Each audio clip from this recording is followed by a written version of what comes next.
Welcome to another episode of Energy Inside Motion. I'm here today with my guest, Maddison. Hi. So, would you like to just give the viewer a brief introduction about yourself? Hi, I'm Maddison. I'm 22 years old and I do modelling. So, whereabouts did you grow up? I grew up in Birmingham. I've lived there my whole life. What sort of inspired you to get into modelling and into the creative industry? I think I was like 13 when I first started. And I'm not really sure why. Like, I don't know if there was like a massive reason. I just woke up and was like, I want to be a model. I'm going to be a model. I've always done like creative sort of things. So I used to do dance when I was younger. I always wanted to be like on stage with like cameras and lights and that sort of thing. So I think, I don't know, after I stopped dancing, I kind of just slowly transferred into like, okay, modelling is what I want to do. What sort of impact did like your home environment have on you growing up? And did that like influence you to go into anything creative? If anything, I feel like it maybe should have turned me away because my mum and dad were very much like, nope, it's not happening. They were very much like, no, you need to go to uni, you need to get a proper job, because it didn't really seem like a realistic job. They just thought nothing's going to come of it, basically. No, it's hella lie. I feel like, if anything, them not wanting me to do it made me want it more because I'm going to prove a point. Like, one thing about me, if you think I can't do something, I'm going to go and do it. So them being like, no, it's not going to happen. You watch it happen. I'll show you. What was the first sort of modelling shoot you did and how did that come about? I got a message on Instagram from a guy asking me if I would walk in his show for London Fashion Week. And I think I was maybe like 14 at the time. And it was in London. I'm from Birmingham. I don't think I'd ever been on a train on my own. And I said to my mum, I'm going to London. I'm going to work in a fashion show. And she was like, are you stupid? You think you're going to London on your own to meet a random man and walk in the show? Which, yeah, stranger danger. But I was like begging. She was like, okay, cool. You just got to go with someone. Someone's got to go. So I begged my friends that I think I'd met like once before. Or maybe she was like an online friend or something. Yeah. And they were like, her mum was messaging my mum. It was really dramatic. But I went, I did it. And it was so cool. I was so nervous to walk because there were so many people there. But it was like the most incredible experience ever. And such a good start to like what was to come. I met my first agency there and just loads of really cool people. How do you sort of create your own creative direction for modelling? For like a shoot?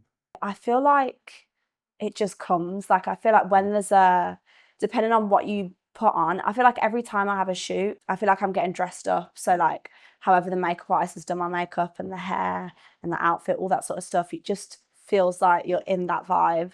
And I just try to embody that however I like visualize that to be, if that makes sense. What sort of impact does modelling have on you internally as a person?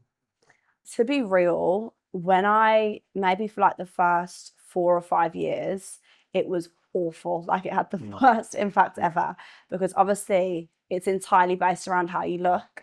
And I think before I wasn't really I didn't really care. Like, just look how I look like. There's nothing more to it. But once I started modelling, I had this perception of how like I'm supposed to look that was not realistic at all for me. But I thought like I need to be like super skinny and I need to change all of these things about myself that didn't make any sense. Like, they didn't make sense. I was chasing something that just was not attainable. And I just constantly kept thinking like I need to look this way to get booked and to be successful. So at the start, I would definitely say terrible. But I think as I got older, I sort of realized that if anything, you get booked for you. Like, you're not getting booked for this imaginary person that you're trying to be. So the more I kind of leaned into who I was and learned about myself, I feel like the more that I actually ended up getting a lot more work. So obviously you have like your personal identity and then you have sort of like your online identity. How have you sort of managed to translate your authentic self from the physical to like digital online? I think I've been with like agencies before, for example, and they'd be like, oh, you can't post this and you can't post that and all this sort of stuff because obviously they want you to be polished and that sort of stuff. And for a while I was like, oh, maybe like I shouldn't post that. But I just felt like I kept straying away from who I am. And I feel like every time I've been on a shoot or been rebooked for a shoot, the reason I've been rebooked is for who I am, if that makes sense. So if anything, like if I want to post a meme, I'm going to post a meme, or if I want to post something political, it's getting posted. And if you don't want to book me because I've posted that, then don't book me, and I'm okay with that. But I would rather people actually want to book me for who I am rather than something that's just made up, because just find someone who is that person. How would you say you've sort of grown as a person over the years? The main way I would just say, like, in terms of like improving my confidence, and standing up for myself more, because I feel like before there were a lot of situations that were like a little bit sketchy, and I was kind of just like, oh, you just go along with it. Yeah. And now I'm like, no, like I will call out everything and everyone. If I see someone doing something wrong, nope, pop that on the story. Like everyone's gonna know about that. Yeah. Because I feel like when you're starting out, because it is such a hard industry to get work in and to make it consistent, a lot of the time people like turn a blind eye to certain things that go on. But I'm like, no, like let's let people know. Okay. What advice do you have for women who are trying to build their confidence? I think the first thing, which maybe sounds a bit like counterproductive, but the first thing I'd do is completely ignore how you look, because I feel like confidence genuinely has nothing to do with how you look. It's all inside. So I think finding like hobbies and things that you're good at and just keeping yourself busy so that you're not so like hyper focused on something that's physical, because at the end of the day, like, it don't mean nothing. It really doesn't mean a single thing. And there might be hundreds of people that think you're ugly and hundreds of people that think you're beautiful. So who cares? Like, genuinely, who could care less? How have you sort of learned to like develop or be in touch with your like discernment as a woman? I think, wait, like people with people, Yeah. like seeing people for who they are, or like brands for who they are. I think both. I think they're What? sort of like linked Okay. together. I would say that was such a mess. I would say, I think people just tell on themselves. I think it's not, most of the time, if you just listen to people or watch what they do, it's very like clear what they're trying to do, if that makes sense. I think as soon as you meet someone, you can tell their vibe. You know if they're like a malicious person or what their intentions are. In terms of like maybe specifically shoots and the kind of shoots that I do or don't do, I'm so clear from the jump of like, this is not okay and this is okay. So I try to never be in a situation where I have to be like, oh. What advice do you have for people who are trying to become comfortable in front of a camera who do modeling? I think my best like tip, I used to stand in front of the mirror and just pose. Like I'd put a song on and pose, and every pose better be different and it better be good. So just constantly posing. And I think maybe because I have a dance background as well, I kind of see it as like just dancing, making shapes with your body, learning what looks good in like certain types of clothes. So really just practice. I feel like because I've seen myself in the mirror and I know like, okay, that was a good pose. That one, terrible. You just know like, okay, let's repeat that one. I know that's going to work on camera, so let's do it. How did you sort of like transition from dancing to modeling? I stopped dancing when I was probably like 12 or 13, like it was a long time ago, because I like messed up my back. I was full of injuries. Just while I was in secondary school, I was just like, I want to do modeling. I'm doing modeling. I don't think there was like an actual transition. So how have you sort of learned to like channel your creative energy as a person? I think just trying as many creative things as possible. I think I've had periods of times where I've kind of felt like I've lost like all my creativity. And the only way to get back into it is just by doing it, in my opinion. So I do art. So I used to draw and paint all the time, and I hadn't done it for a while. And I was like, I can't draw anymore. Like I've just lost it. But as soon as you just get back into it, I feel like you feel it flow and it comes back straight away. Okay. What do you sort of like, what sort of impact do you want your modeling and your like creative work to have on other people? I would like to maybe bring awareness to the industry as a whole, because I think it's a very, very toxic industry. And I'd like for people to realize that you don't have to be a certain way, if that makes sense. Like you can just be you and you can get booked and you can be busy and have a great career without trying to be something that you're not. I used to be signed to an agency up north, and so many girls, not specifically from that agency, but so many girls that I'd worked with were just so like unbelievably body conscious. Nobody wanted to eat. we'd be on set all day and nobody's eating. Like everyone was legit just starving themselves because everyone was like, we're fat, we're fat, we're fat. And I hate that, like, we've all been there when you don't need to be, like, you don't need to be at all. And these are like tiny girls as well that are convinced that they're absolutely huge. And I think coming from that background, I now want to put like a lot of emphasis into be healthy. Like healthy is so much better than chasing this like unrealistic standard that doesn't even apply now. Like it's not necessary. We don't need it. How have you learned yourself to overcome an eating disorder or struggling with eating?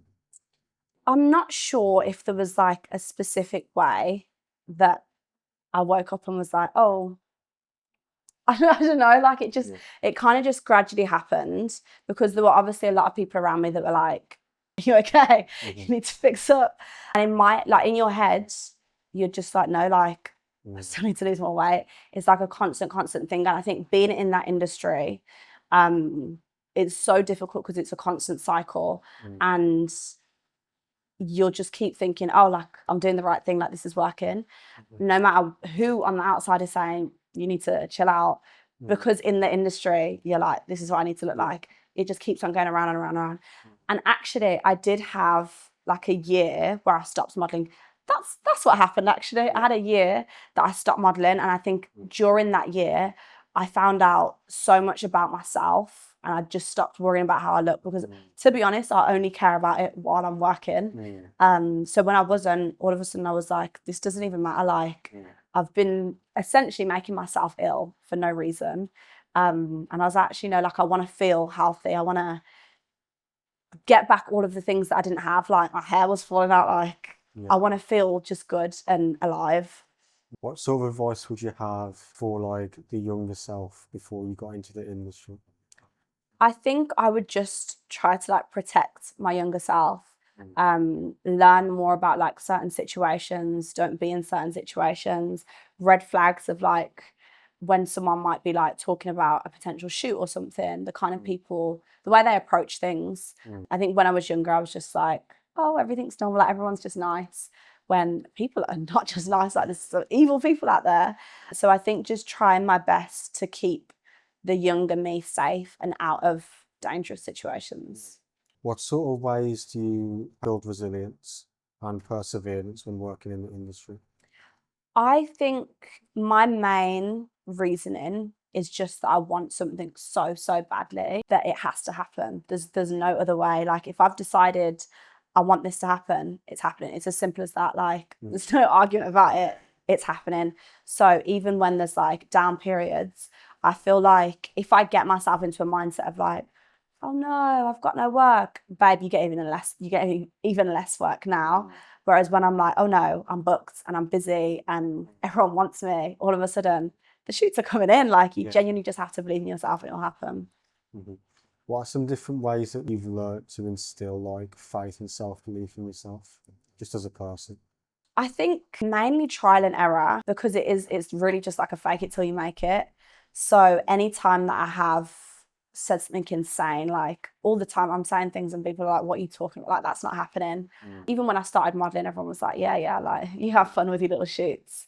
No, I am going to be a model. I'm going to make it. This is going to be my job. So I think the delusion, when it actually happens, then I'm like, oh, so I was right and I'm going to be right again. So I feel like after your first time of delusion and making it happen, I'm like, I can do anything. Like, what the hell is stopping me? How have you learned to like do manifestation and what sort of like manifestation do you do?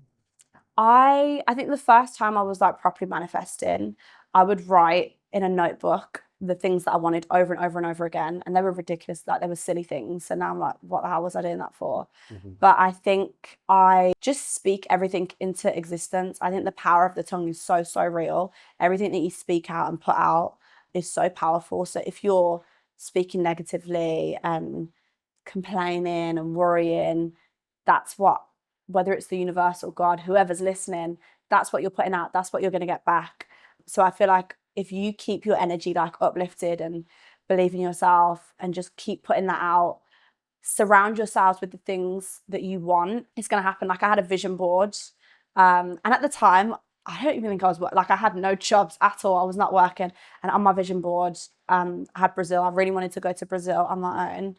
And I said, how am I going to get to Brazil? I don't know, but I'm getting there. And guess what? I got there.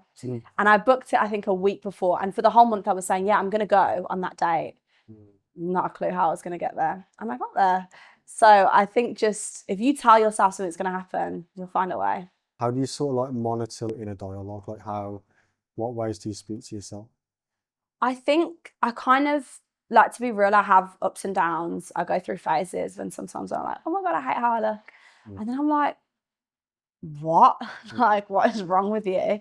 The more you speak like negatively to yourself, number one, I feel like you low-key get uglier. But number two, you're never going to feel better.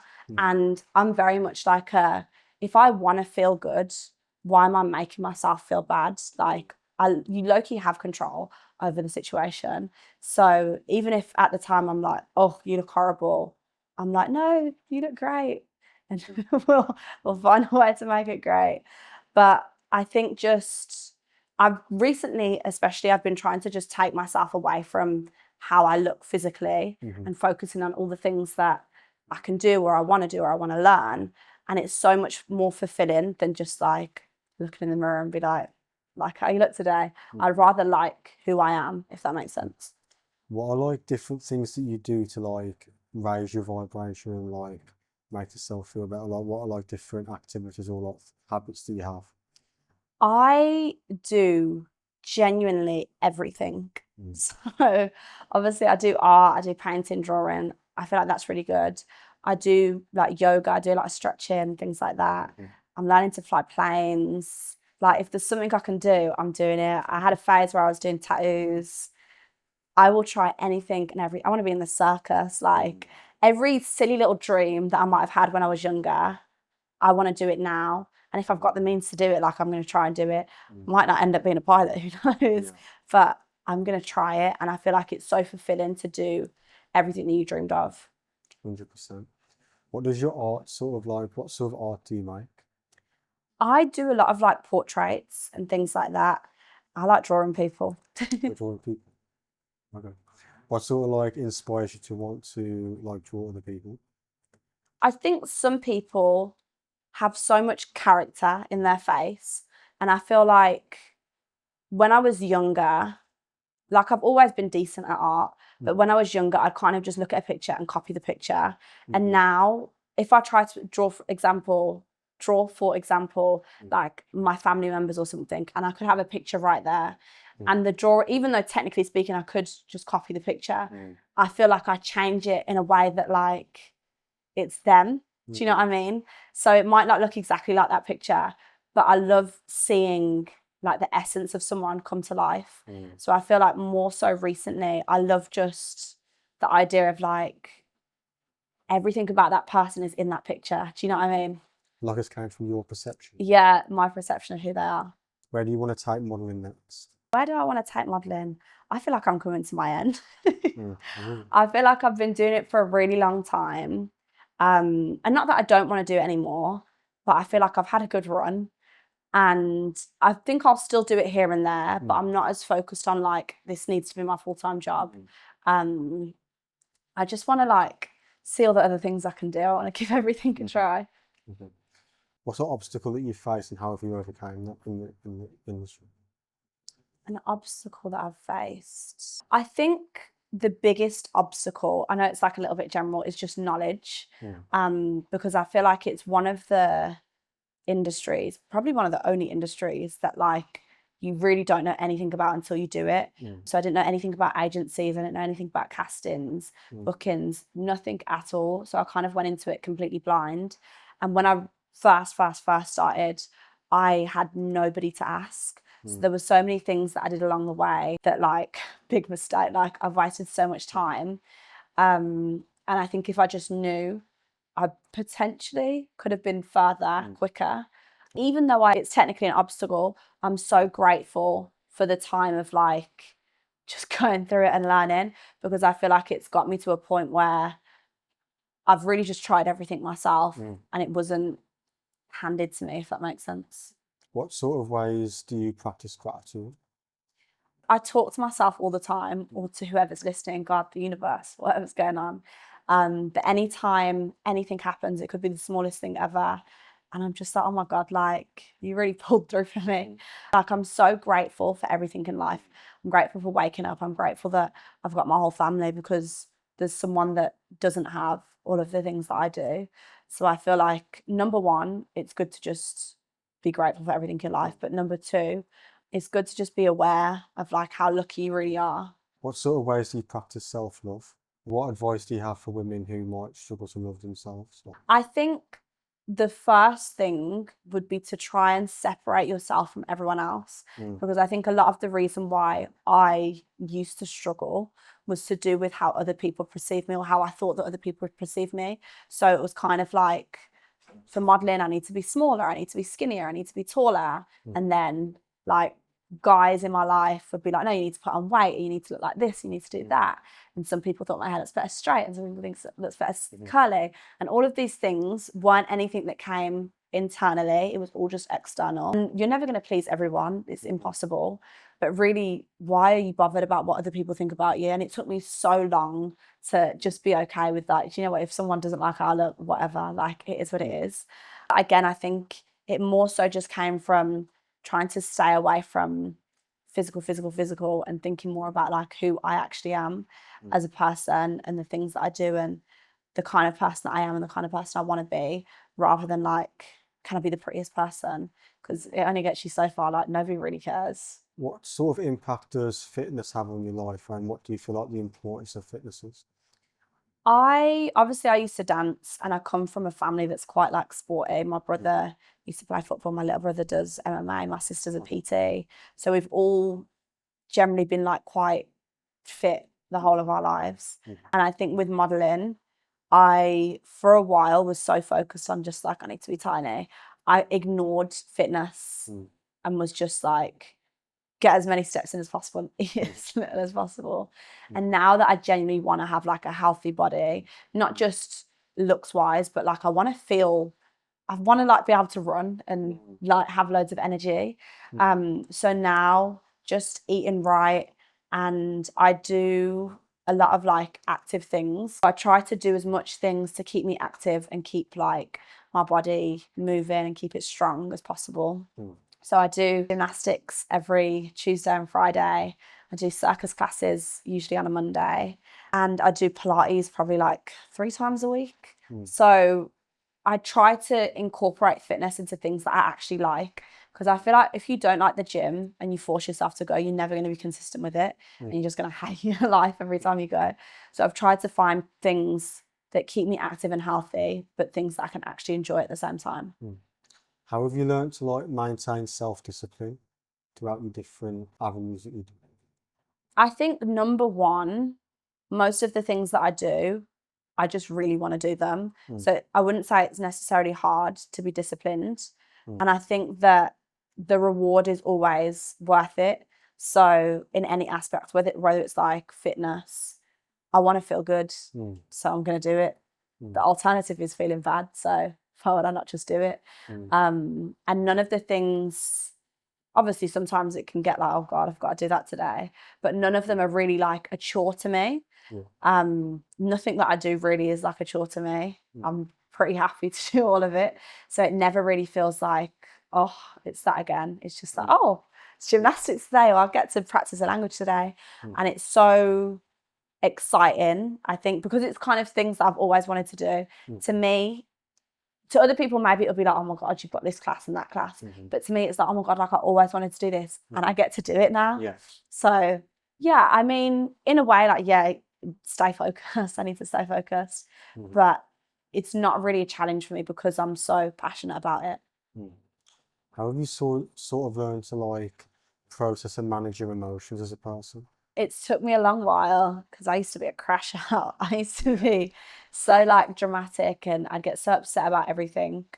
I have a counsellor, her name's Lauren, best person in the world. She taught me so much about realising where things are coming from. So every situation, like every time maybe you get really angry or really upset about something, a lot of the time it's not the situation itself, there's something behind it. And so I think just really trying to like tune in into what I'm actually feeling. And is it anger? Is it sadness? Or do you just really want this? Are you really looking for this? Do you need this? Trying to figure out what the bottom line is. And if I can feed that and solve that, then all of a sudden the emotion around a situation just completely disappears.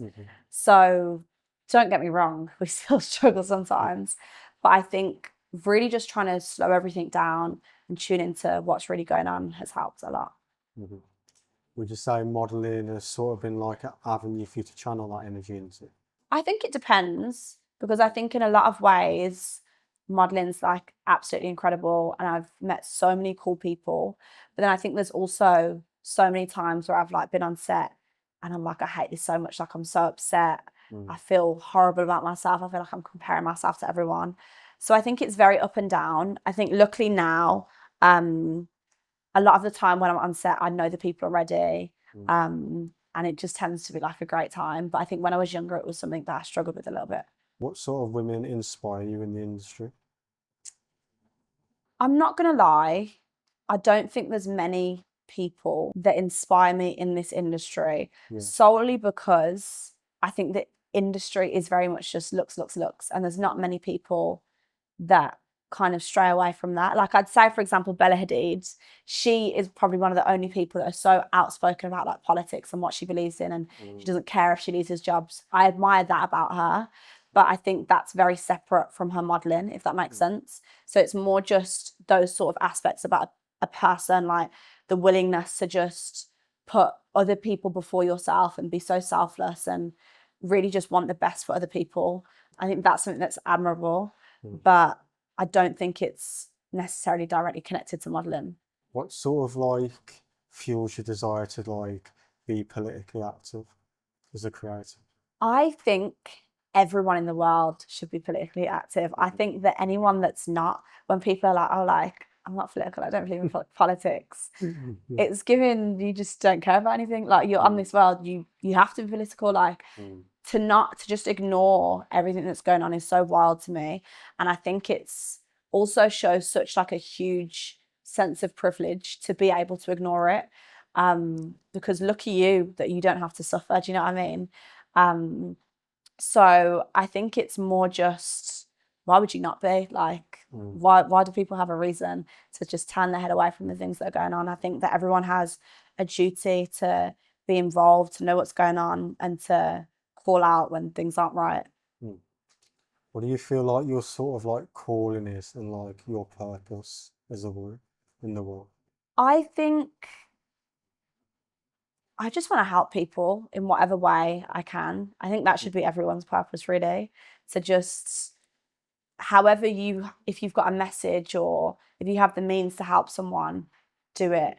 And I mean, I don't know if I have like a massive, something's going to happen, who knows how it's going to happen, but whatever way I can pour into other people, whether it's teaching them things or literally giving them things, or I don't know exactly how, but every day, if there's someone that I have the means to help, I'm helping. If someone messages me and needs advice or whatever it might be, I'm helping them. If I see someone on the street, if I can help them, I'm helping. Why would you not want to help people? What would you say is one of the biggest issues that we're currently facing in the world, and what would you do to sort of rectify that?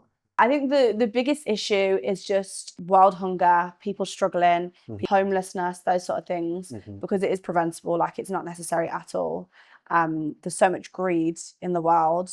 I don't think there should be trillionaires or billionaires. I don't think they should exist. I think it's unethical. You made your money in an unethical way. Don't agree with it. Especially when there's so many people that are struggling, having such an insane amount of wealth that you could never realistically spend in your lifetime, and seeing the suffering that people go through is insane to me. So I think just like the wealth distribution would be like my number one thing. I think there's a big issue with, what would I describe it as? Inequalities in a way of like, I think women go through so much worldwide. And I think that it's progressively getting worse because there's so many people that justify things. Think about all the people who are walking around every single day who have hurt people and done whatever in people's lives. and it just continues. And I think that the narrative is never going to change when there's so many people in power that just get away with it. And I think that it also means that newer generations kind of look up to these people and think like, oh, like, it's all right, there's no problem with it. It needs to be called out, like people need to speak about it. And I think it could be so easy to solve if people just spoke out, if other people corrected other people's behaviors, if when there's conversations and they're laughing at things, someone said, actually, no, that's not cool, like that's not funny. I genuinely think it would make such a huge difference, because I think the reason why people think it's so okay is because it's just normalized. People laugh and joke about it, but it's not funny. What are some different ways that you feel members of society should hold themselves accountable just in life? And also, how do you practice accountability as a person? I would like to think on my own behalf, if anyone tells me something about me, I would like to think I listen. Maybe people say different, but I would like to think that I'd like to take things on board. If it's anything about my character, I'd like to know, because I pride myself on my character. Like I want everyone who meets me to think like, oh, she's a nice person. Like she's got a good soul. And I think if anyone had something different to say, it would genuinely make me look and think like, oh, like that is not the impression I want to give off. So in terms of accountability, I think I always want to listen and want to improve. And I think obviously we all get in our heads sometimes. So I think sometimes just stepping away from a situation and just thinking like, was that like I shouldn't have done that really? And definitely just apologizing, even if the pride is up here, get the apology out and just be humble. I think men in society, I would say more so just holding each other accountable, because I think there's so many men that will say they'll have like certain conversations and make jokes out of things that aren't funny at all. So as you get older, what are some ways that you want to like tackle social injustice? I think how to do it is a little bit difficult because it's a hard thing to tackle. But I think that every person in this world has a voice, and every word you say, every conversation you have with a person has a massive, massive impact. There's so many conversations I've had with people that have like completely changed my perspective on so many things. And so I think every conversation I have is important. And if I can get some sort of message across, not that I'm like preaching to everyone, but if I can get something across, whether it's a positive message or whether I want to change someone's mind about something, I'd try to do that. And then I'd hope that that kind of carries on and people keep following that along. So yeah, I think just speaking as much as you can, posting them stories, getting the word out, just making it so apparent and so visible all around you that this is what I'm about, and correcting behavior that isn't right. How are you sort of like conscious of the energy that you're putting out into the world? I think number one would just be by surrounding myself with like-minded people. And as soon as something kind of doesn't align with me, bye. Like just cut it out straight away. I don't want to surround myself with negative people. I don't want to surround myself with people that make me feel down about myself. So even if it means I've got 2 friends, those 2 friends are fine with me. I'm not like desperate to be around loads of people. So I think in terms of monitoring my energy, I just make sure that I'm always feeling uplifted, if that makes sense. I don't want to be around anyone that makes me feel down. And then in terms of the energy that I put out, I think that I try to be as happy as possible always. Obviously, we always have like our off days. But even when you're having an off day, it has nothing to do with anyone else. And so maybe sometimes like I'm a little bit grumpy and I think, hold on a second, like nobody else has done anything to me. Like I'm the one that's woke up like this. There's never a reason to take that out on anyone else. So sometimes you have to check yourself. But in general, I just think I try my best to always put out what I want to receive, and it works most of the time. What are some ways that you deal with, for example, if someone's projected something onto you, how do you sort of like deal with that? I would say, I think I'm a really good communicator. I'd like to think so anyway. Okay. But I try my best to communicate, and I also try to really see where they're coming from and understand if it's this situation or if there's something behind it. I try, whatever I do to myself, I try to do it to other people as well. Because I think sometimes people need something and maybe they're not ready to say what they need, or they don't even know what they need. So I think I try to figure out where it's coming from and if it can be resolved. But also I think it took a while, but I'm so sure of myself now that you can't project anything on me. Like, I know, I'm very aware, like I'm aware if I've done something wrong, I know I've done something wrong and I'll apologise for whatever I've done wrong. And I'm happy for someone to come forward and be like, Maddison, like, that's not cool, like, you should have done that. And I would like to think that I'll correct whatever I've done. So I think in terms of like projecting, I think it would be very hard to project something onto me because I've probably already realised myself if it was that, if that makes sense. So now I want to ask this, if you were to have like children one day, what sort of values and beliefs would you want to instill into them? Values and beliefs. I think number one, just to be as caring as possible. I think if there was more people that just cared, like, the world would be so much more of a happy place. And I think it's so upsetting to see that, like, sometimes you can show someone like the tiniest bit of respect or care and it will make their entire day, like their entire life lights up. And that makes me so, so sad because it's like you've not had that before. Like, you've never really had someone be bothered about whether you eat or whether, like, you've had a good day or something. Or I don't know, sometimes like even just saying like thank you to someone for something and everyone's like, oh my God, thank you. Like, what? Like, do people not normally do that? So I think number one, just trying to put goodness into the world, trying to uplift people. If you can make someone's day better, make their day, compliment people, like, make people happy, because you really don't know what people are going through. You don't know what struggles they're going through. And the thing that you say to them could completely change their day. I think I'd make sure that they're very in touch with politics. They know what's going on in the world. I would try to teach them as much financial literacy as I could, because they don't teach that in schools. I think there's so much I'd want to teach them. But yeah, I think mainly just like morals, politics, finances, and just doing what they love and loving themselves. How have you learned to navigate the business side of the industry as a freelancer? Well, I have kind of like gone up and down throughout the years. So I've been exclusive with agencies, I've been non-exclusive with agencies, I've done freelance, I've done it all. There've been times where freelance worked amazingly for me and times where freelance worked terribly for me. And I think that number one, I think it all just goes back to manifesting and self-belief.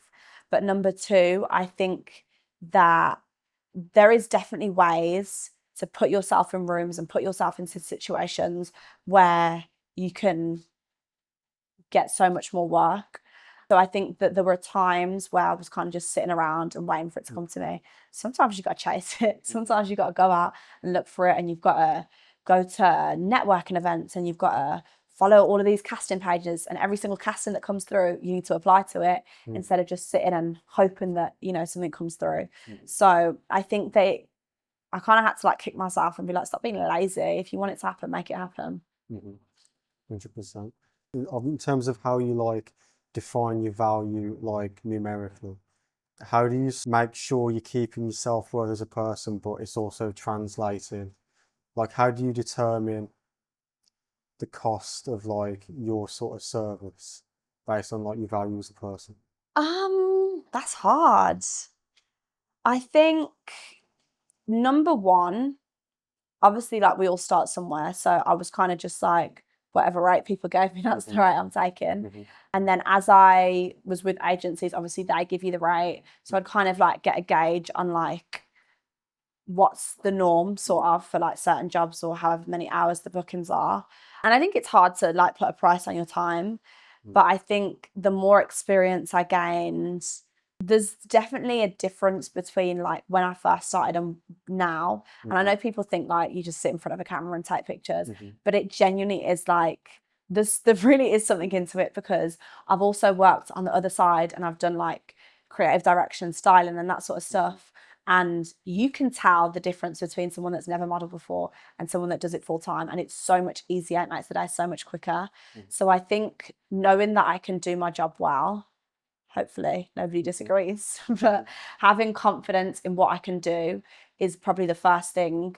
And yeah, I think that's the main thing really. I don't know if it's anything to do with me, if that makes sense. I think it's just like, I know I can get the job done. Okay. What sort of goes into your styling, like your unique way of styling people? When I was doing styling, I did it specifically for like a specific brand, and I kind of just styled it in line with whatever collection was kind of going on at the time. The collections were like somewhat themed, and I'd kind of come up with a concept based on what I saw the shoes as, if that makes sense. So like one of them was like really wacky and crazy. So we had like a circus theme, and we got this like circus artist to do stuff. And then some of them, it's quite like grungy. So like some of them are like really like grungy, goth kind of vibes. So I'd kind of just think of, okay, how do I see this shoe? Who do I see wearing this shoe? And then I'd envision that and try to create some sort of concept around it. So it's been an episode of Energy Inside Motion. If I just give the people your social medias. Maddison Gregory X on everything.